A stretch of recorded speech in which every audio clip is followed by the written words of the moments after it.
नमस्कार साथियों, आइए जानते हैं आज दिन भर की ताजा और बड़ी खबरें। वही आपने भारत समाचार चैनल को सब्सक्राइब और वीडियो को लाइक नहीं किया तो फटाफट से कर दीजिए। आज की पहली खबर, दिल्ली में भाजपा को 44 सीट दे रहा। यह सर्वे केजरीवाल का बुरा हाल। दिल्ली विधानसभा चुनाव के लिए आए ज्यादातर एग्जिट पोल्स भाजपा की वापसी की उम्मीद जता रहे हैं। इनमें से ही एक पीपल्स इनसाइड के सर्वे में भाजपा को बम्पर जीत की भविष्यवाणी की गई है। पीपल्स इनसाइड के अनुसार दिल्ली में भाजपा को कुल 70 में से 40 से 44 सीटें मिल सकती हैं। इसके अलावा आम आदमी पार्टी को 25 से 29 सीटें ही मिल पाने का अनुमान है। यदि यही नतीजा 8 तारीख को ईवीएम से भी निकला तो फिर आम आदमी पार्टी की 12 साल बाद सत्ता से विदाई हो जाएगी। वहीं भाजपा 26 साल के लंबे वनवास के बाद दिल्ली की सत्ता पर काबिज होगी। भाजपा ने इस चुनाव में किसी भी नेता को चेहरा नहीं बनाया था, लेकिन पीएम नरेंद्र मोदी और अमित शाह समेत कई दिग्गज नेता प्रचार की कमान संभाले रहे।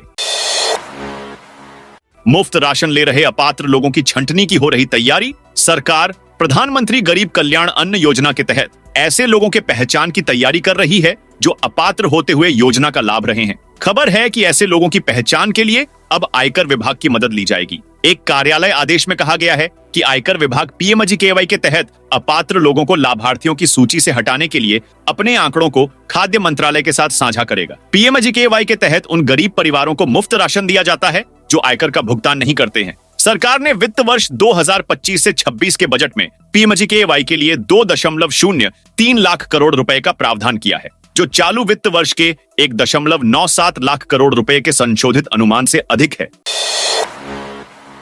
अमेरिका ने 104 भारतीयों को जबरन भारत भेजा। अमेरिका ने बुधवार को नई इमिग्रेशन पॉलिसी के तहत 104 अवैध प्रवासी भारतीयों को जबरन डिपोर्ट कर दिया। अमेरिकी एयरफोर्स का विमान C-17 ग्लोब मास्टर इन्हें लेकर दोपहर करीब 2 बजे अमृतसर में एयरफोर्स के एयरबेस पर उतरा। इनमें पंजाब के 30, हरियाणा गुजरात के 33 लोग शामिल थे। इनके कुछ परिवार और 8-10 साल के बच्चे भी शामिल थे। अमृतसर एयरपोर्ट के सुरक्षा अधिकारियों के मुताबिक इन लोगों का वेरिफिकेशन किया गया। यहां से इमिग्रेशन और कस्टम से क्लियरेंस के बाद पंजाब पुलिस को सौंप दिया गया। करीब 3.5 घंटे बाद यूएस एयरफोर्स विमान वापस लौट गया, जिसके बाद पंजाब के डिपोर्ट किए लोगों को पुलिस की गाड़ियों में उनके घर भेज दिया गया। हालांकि हरियाणा, गुजरात, यूपी, महाराष्ट्र और चंडीगढ़ के लोगों की वापसी अभी होनी बाकी है।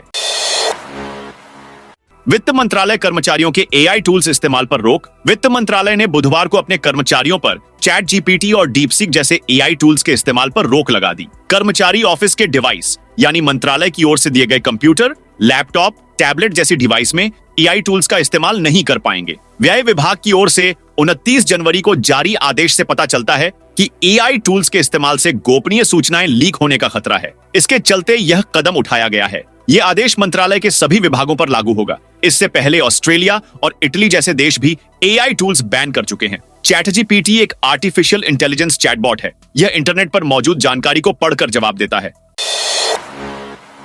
उत्तराखंड में 4 धाम यात्रा के लिए अगले सप्ताह से ऑनलाइन पंजीकरण प्रक्रिया शुरू कर दी जाएगी। इसके लिए प्रशासन ने तैयारियां शुरू कर दी हैं। प्रशासन का कहना है कि 15 अप्रैल तक सभी व्यवस्थाएं चाक चौबंद कर दी जाएंगी। बद्रीनाथ धाम के कपाट खुलने की तिथि 4 मई निर्धारित हो गई है। वहीं अन्य तीनों धामों के कपाट खुलने की तिथि शिवरात्रि व अक्षय तृतीय पर्व पर स्पष्ट हो जाएंगी। प्रशासन 30 अप्रैल से 4 मई तक सभी चारों धामों के कपाटों के खुलने की संभावित तिथि को देखते हुए तैयारियों में जुट गया है। पिछले वर्ष ऑनलाइन पंजीकरण देर से शुरू होने से काफी दिक्कतें आई थीं। इसे देखते हुए प्रशासन ने इस बार अगले सप्ताह से ऑनलाइन पंजीकरण शुरू किए जाने का निर्णय लिया है। इस बार ऑनलाइन पंजीकरण का कोटा 60% व ऑफलाइन पंजीकरण का कोटा 40% किया गया है।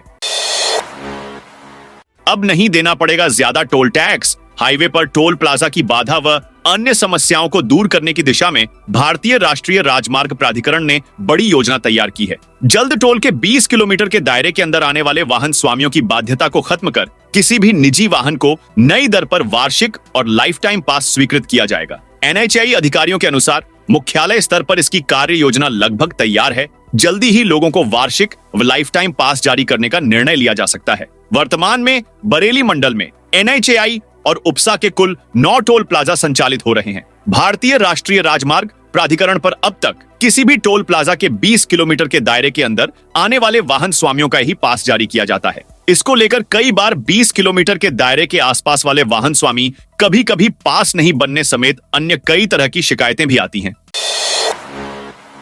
दिल्ली में बुधवार को सभी 70 सीटों पर वोटिंग हुई। अधिकतर जगहों पर शांतिपूर्ण मतदान हुआ, लेकिन सीलमपुर सीट पर 2 बार हंगामा खड़ा हो गया। बुरके में फर्जी वोटर्स से मतदान कराए जाने के आरोप के बाद दिन में 2 बार विवाद हुआ। पहले ब्रह्मपुरी रोड पर बवाल हुआ तो बाद में मौजपुर में हंगामा हो गया। यहां स्थानीय लोगों और पुलिस के बीच झड़प भी हुई। दोनों ही जगह कुछ महिला वोटर्स ने दावा किया कि उनके नाम से पहले ही किसी ने मतदान कर दिया। भाजपा उम्मीदवार ने दावा किया कि लोनी से बांग्लादेशी घुसपैठियों को लेकर फर्जी वोटिंग कराई जा रही है। भाजपा कार्यकर्ताओं ने आरोप लगाया कि बुरके की आड़ में फर्जी मतदान कराया जा रहा है। कुछ महिलाओं ने आरोप लगाया कि उनके नाम पर उनसे पहले किसी और ने वोट डाल दिया। जब वह बूथ पर पहुंची तो पता चला कि वोटिंग हो चुकी है। इसको लेकर भाजपा कार्यकर्ताओं ने हंगामा शुरू कर दिया। आम आदमी पार्टी और भाजपा कार्यकर्ता आमने सामने आ गए, लेकिन पुलिस ने बीच बचाव करते हुए स्थिति को संभाल लिया।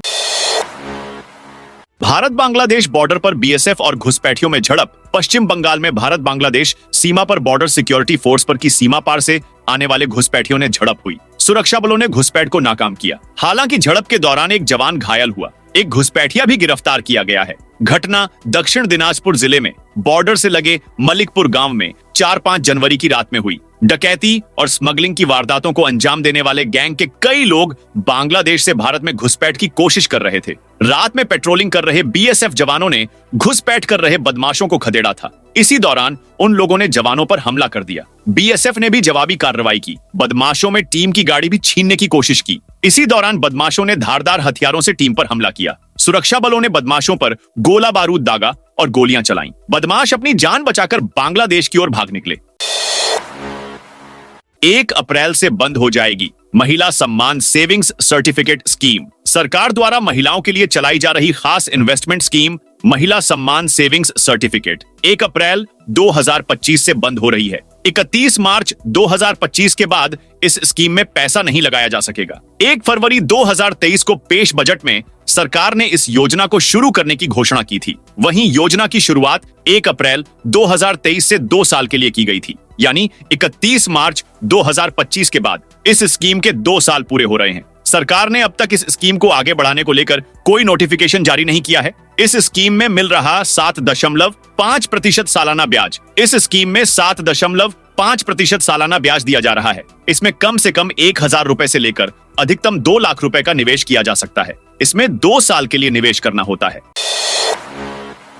लीजिए, अब मारुति ने भी दे दिया झटका, महंगी कर दी ये 7 सीटर कार। मारुति सुजुकी की प्रीमियम एमपीवी इन्विक्टो महंगी हो गई है। अगर आप इस शानदार गाड़ी को खरीदने की सोच रहे हैं तो आपको अब अपनी जेब और ढीली करनी पड़ेगी। मारुति सुजुकी ने 1 फरवरी से अपनी पूरी रेंज की कीमतों में बढ़ोतरी की है, जिसमें इन्विक्टो भी शामिल है। इस प्रीमियम एमपीवी की कीमतों में 25,000 तक का इजाफा हुआ है, जिससे यह और महंगी हो गई है।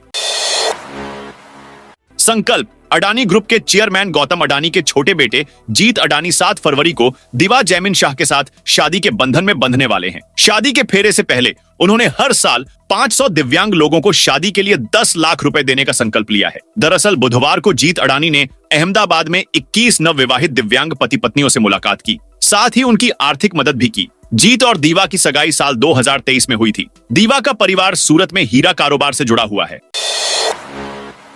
हरियाणा चुनाव में हारे बीजेपी के नेताओं को मिली बड़ी जिम्मेदारी। हरियाणा के जिन विधानसभा क्षेत्रों में भाजपा उम्मीदवार चुनाव नहीं जीत सके, वहां हारे हुए प्रत्याशी विधायक के रूप में जनता का प्रतिनिधित्व करते हुए उनके काम कराएंगे। मुख्यमंत्री नायब सिंह सैनी ने चुनाव लड़े ऐसे सभी उम्मीदवारों को अपने अपने विधानसभा क्षेत्रों के कामों के प्रस्ताव देने को कहा है। मुख्यमंत्री ने मंत्रियों, सांसदों और विधायकों के साथ चुनाव लड़ चुके उम्मीदवारों को निर्देश दिए कि वे जनता के कल्याण के प्रति पूरी तरह से समर्पित हो जाएं और केंद्र व राज्य सरकारों के विकास कार्यों को गति प्रदान करें। मुख्यमंत्री नायब सैनी ने कैबिनेट मंत्री श्याम सिंह राणा के सुझाव का समर्थन करते हुए कहा कि विधानसभा चुनाव के दौरान कुछ लोग ऐसे भी थे जो पार्टी के पदाधिकारी नहीं थे, लेकिन उन्होंने हमारे नेताओं की मदद की है। ऐसे लोग अगर चुनाव लड़ना चाहते हैं तो उनसे भी आवेदन लिया जाएगा। भारत पाकिस्तान मुकाबले के टिकट मिनटों में बिके। आईसीसी चैंपियंस ट्रॉफी 2025 में भारत और पाकिस्तान के बीच मुकाबले की टिकट कुछ ही मिनट में सोल्ड आउट हो गए। हाइब्रिड मॉडल में हो रहे टूर्नामेंट में 23 फरवरी को भारत और पाकिस्तान का मैच दुबई में खेला जाना है। टाइम्स ऑफ इंडिया की रिपोर्ट के मुताबिक इस हाई वोल्टेज मुकाबले के लिए टिकट की बिक्री सोमवार शाम 5:30 पर शुरू हुई थी। टिकट की सबसे कम कीमत 125 दिरहम यानी भारतीय करेंसी में 2,964 रुपए थी। वहीं प्रीमियम लॉन्स की कीमत 5,000 दिरहम, भारतीय करेंसी में 1,18,000 रुपए थी।